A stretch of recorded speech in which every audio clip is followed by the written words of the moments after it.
Well, here we are. This is part 2 of the project finding experience, I guess, shall we say. So this little video is going to be a quick little, hopefully relatively short tutorial on once you've found your project, what kind of the next step is before you go headlong into it. So let's pretend you just got it home, sitting in the driveway, whatever. Now, and I know this is going to sound weird, but don't start on it right away. I know I've been in that same situation where you finally find something, you just jump right into it, you tear it apart, and you usually end up regretting that decision for a couple reasons. But I'll tell you why you should just kind of let it sit for a little bit. One, unless it is exactly 100% what you're looking for, which they never are, you just want to let it kind of sit and stew a little bit and see, okay, well, it's not quite exactly what I wanted. How do I want to do this? How do I want to do that? What's different about it that you need to kind of change your pipe dream plan, shall we say? So let it sit for a month or so, maybe two, kind of depending, and just kind of reevaluate what your overall goal for it is. Maybe it's still the same, maybe not, but just give it a little bit of time so you kind of think about it. But there's also a couple things to do in the meantime. One, you want to give it a really good assessment. Put it up on jack stands, crawl underneath of it, crawl in and out of it, whatever. Figure out exactly what you need and don't need when it comes to parts. Some things you don't even have to bother to check. Like if it's a complete, serious everything job, you're going to rebuild the suspension. So just start looking for those parts also. Like if you want a specific brand of part, like if it's something you're going to drive a lot, make sure you get the good suspension parts. If it's going to be just a weekend cruiser or a trailer queen, then honestly, you can get by with the cheap stuff. Save yourself some money. You're not putting on, thousands of miles a year. You're putting on maybe, a few hundred. Then you can get by with the cheap stuff. So kind of start looking for that. Sometimes, like I'm a big fan of Moog. Finding Moog parts for some of these older things is really difficult. My other van, my yellow one, which is back there, I don't think you can see it, but it's back there. I spent months finding stuff for that. I had my part numbers and I just kept checking eBay and Google and Craigslist or wherever, and I just, piece by piece I found it all. So that gives you also the chance those month or two to find that stuff, to look for the other things. Maybe it needs a couple more body panels than you really thought. So now you can start looking for that. You can go scrounge some salvage yards, you can hit some swap meets, whatever the case is. And Lean Burn, of course, he's got to make his appearance because that's just what this cat does, right? So there's that. And then also in the meantime, before you really tear it apart, I'm going to tell you to do two things that sound a little weird at first, but the logic behind them makes a lot of sense.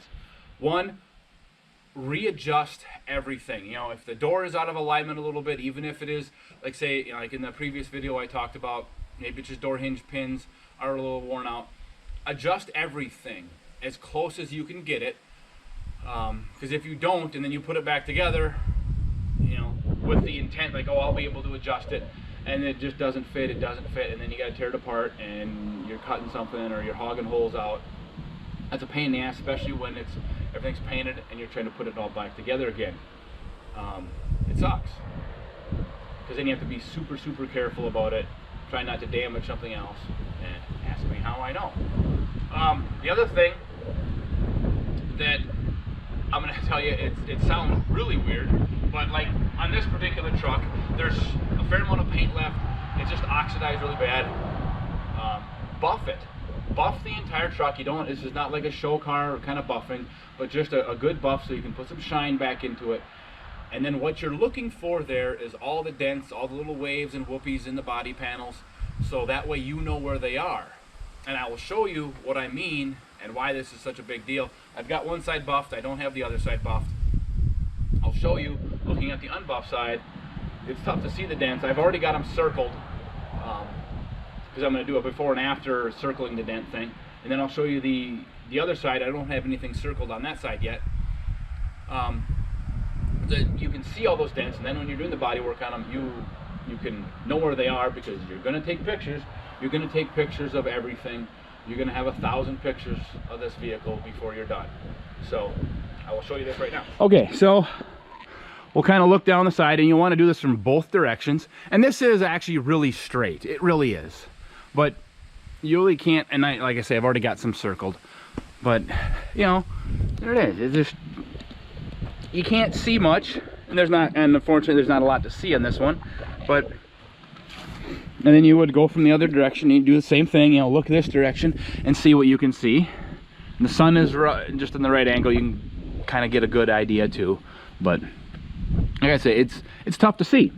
Now let's walk over to this side that's all shiny. And then granted, we got it in the shade, but now you can see everything jumps out. All the little whoops, all the little nicks and dings. And I admittedly, this probably isn't the best example to show, but so you get the idea. Okay, so I have this side buffed now and all marked, and hopefully I will have good success with the Photoshop of the before and after pictures, so it's a little easier to see. But there are a lot more, mostly little ones, which would probably block and prime anyway, but I know where they are. On a dark color like this, just use standard silver Sharpie or gold. Light color, obviously you're going to use black or something like that. So where I do this, put the hash marks through it, that means it's a high spot. There's a crease there. You can kind of see probably that one. Boy, it's really tough to see in the camera, but I can see it. But there's a dent here, and then it puckered out right there. You know, same thing there, and there's a couple of little spots like that too. So, and oh, missed the spot. There's one right there too. So there, you kind of have an idea what that does, and you know how, to me, I think that's a very valuable tool. Know where your dents are before you start, so you're not having to refill and block and prime 6 times. Try to get it all done in as few tries as possible.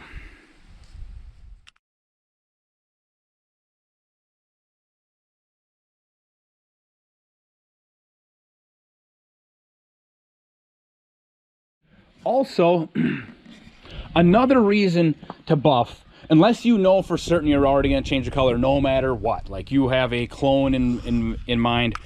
So, you know, this color is not inherently bad. It's just kind of boring. Well, now that I got it buffed and I can see a bigger spot, because I had a little spot like right in here buffed, just, you know, about the size of a sheet of paper before, and I kind of buffed, like I said, I buffed the whole side and I can see a bigger chunk of it. Now I'm starting to second guess my decision to change color. Maybe I will keep this color. You know, I would still put a white roof on it, chrome wheels, that kind of stuff. But now I'm starting to second guess myself because this is buffed out, and there's other reasons too why I would keep it, because I'm weird, and this is a really strange color. This is an Air Force truck. It's a color you and I couldn't buy brand new at the factory or at the dealership because it's Air Force only. Well, I like weird stuff. Maybe I want to have a color on a truck that is no one else is going to have unless they've got another Air Force truck. So anyway, so that kind of gives you an idea. Another reason to buff it. One more thing I just thought of. Another thing before you tear everything apart. If you're going to get used parts, if you can, I know it's kind of a pain in the ass at times, but try to hang them. Put them all, bolt them up. They don't have to be 100% bolted on, but bolt them on to make sure they fit decent. I've been in that situation where I took fenders off of another parts vehicle that I had on the yard. They fit fine there. The truck I put them on, they fit like complete ass. And in the process of trying to make them fit right, I damaged the fender, damaged the door. So I got to tear all that apart and redo those things. So just to make sure that they actually fit like they're supposed to. And that kind of goes back into the whole idea of, you know, adjusting everything, make sure your body panels line up before you take it apart. The other thing, if you have any aftermarket parts that may require some modifications or extra brackets or extra holes, do it now before it's all painted and looking pretty. Get everything fit. Because one thing I'm thinking about doing I want to put some driving lights in. I want to put them right about there on both sides in the bumper. So French in a hole, put a big fog light in there, and obviously I need to bolt the bumper down all the way before I do that. But I'm going to do that before I tear it apart. That way later on, if I do decide to do it, because this bumper is questionable whether it can be reused anyway, if I don't decide to do it, I'm not out anything other than some time, and then I know. I'd rather do that now than later, messing with nice parts. So again, try to get as much of the pre-work done while you're in the pre-work stage. Doing pre-work at the end stage doesn't work very well ever. And the other thing you want to do before you really tear into this project is start, if you haven't already, start saving all the little plastic containers that you get your mixed nuts in, your yogurt, your cottage cheese, your whatever else. Save all that stuff. Buy a couple of these guys. These are cheap. You know, they don't all need to be this big, but you want to try to find one longer than the longest piece of trim if you've got trim on there. That way you can store all this stuff. It's a little safer. And all these plastic things, all your nuts and bolts go in here when you take everything apart. Engine, fenders. Don't put all the fender bolts in one little bucket. You know, put all your right fender bolts, your left fender bolts, doors, you know. Divide it all up, left, right, front, back, inside, outside. That way you know which one goes where. Because sometimes, like, fenders will have the same mounting locations, but the hardware will be different because there's a different bracket or some other thing like that on there. And that way you know when you start putting them back together, you know, which bolts go where. Why you have this one weird bolt that's 2 inches longer than everything else, because it held something else down. The other thing you want to do is not throw away any of the bad bolts. Bolts are going to break and snap off, or they're going to be stripped out. Keep them, and it goes with any other bad part too. Fenders, mirrors, all that stuff. Keep all the bad stuff until you have the good stuff on. That way you can compare it, and that way you know darn well, because every now and then you'll need to reference some little weird indentation or something else, because you got a used fender and the used fender came off of a different year and you can't get something to fit right. Go look at the old one and you can figure out why it's not fitting. And maybe you can see also on the old one little marks, indications where brackets were, where bolts were, you know, what size the washer head was on things. So just save everything until it's done, and then once it's all put together, you can start throwing away all your old hardware, your old fenders, all that kind of stuff. I think that's about it for now on this particular video. When I get that truck done,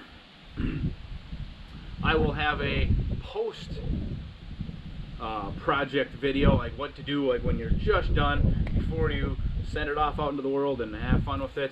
Because there's a couple things that, you know, over the years I've learned too, to, you know, little kindly pieces of advice. So there, I think that's about that.